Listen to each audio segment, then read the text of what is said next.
Rusty, Rheneas, and Skarloey chugged cheerfully through the Sodor countryside.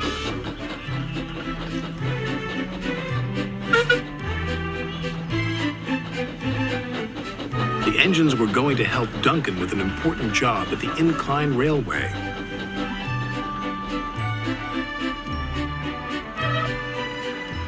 The engines enjoy working at the incline railway.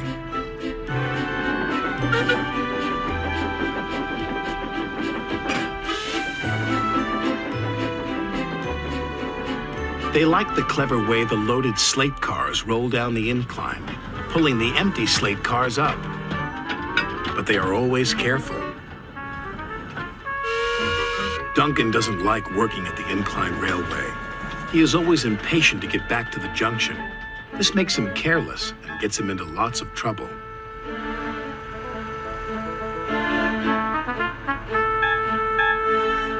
Rusty hoped Duncan would stay out of trouble today, but he was already in too much of a hurry. "I'm a plain-speaking engine," gruffed Duncan. "So collect your slate cars and be quick about it." And off he steamed. Bossy Boots chuffed Rheneas. Pushy Puffer huffed Skarloey. They didn't like Duncan telling them what to do. "He just wants to get back to the bustle of the junction," Rusty said.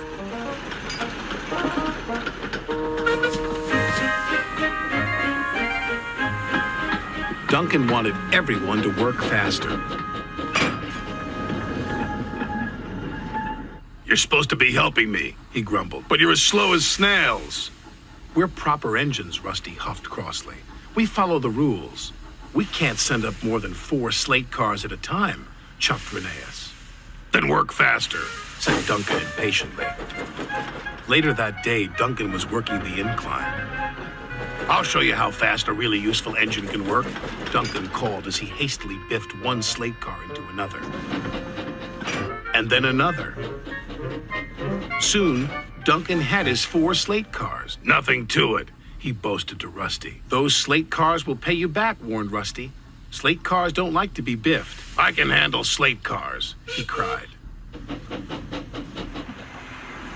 The 3 little engines could see Duncan was not going to listen.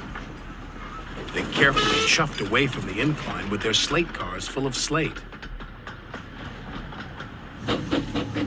Duncan was so impatient he became even more careless. "I'll show that smelly diesel and those lazy steamers," he said to his driver. "Careful," cautioned his driver. "You're asking for trouble." And he got it. Duncan didn't notice his chain was tangled in the coupling of the slate car in front of him. Suddenly, he was being pulled up the track by the empty slate cars. "Bouncing bogies," he cried. "It's got me." Duncan's driver jumped clear. Rusty returned to see Duncan being pulled up the incline. "I tried to warn him," said Rusty. "He never listens," the little diesel's driver said.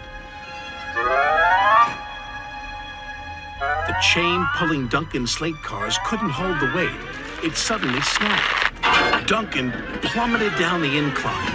"Help!" he yelled.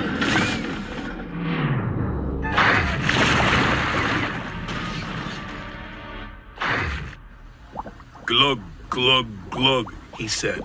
"Bluggle my bloiler." Duncan felt foolish and very wet. When Sir Topham had arrived, he spoke severely to Duncan. "You have not been a responsible engine," he said. "Your impatience has caused confusion and delay, and you owe these engines an apology." "Sorry," Duncan said to Rusty, Rheneas, and Skarloey. "Once you have been repaired," Sir Topham had said, "you will work the incline until you learn to be patient and careful." "Yes, sir," said Duncan.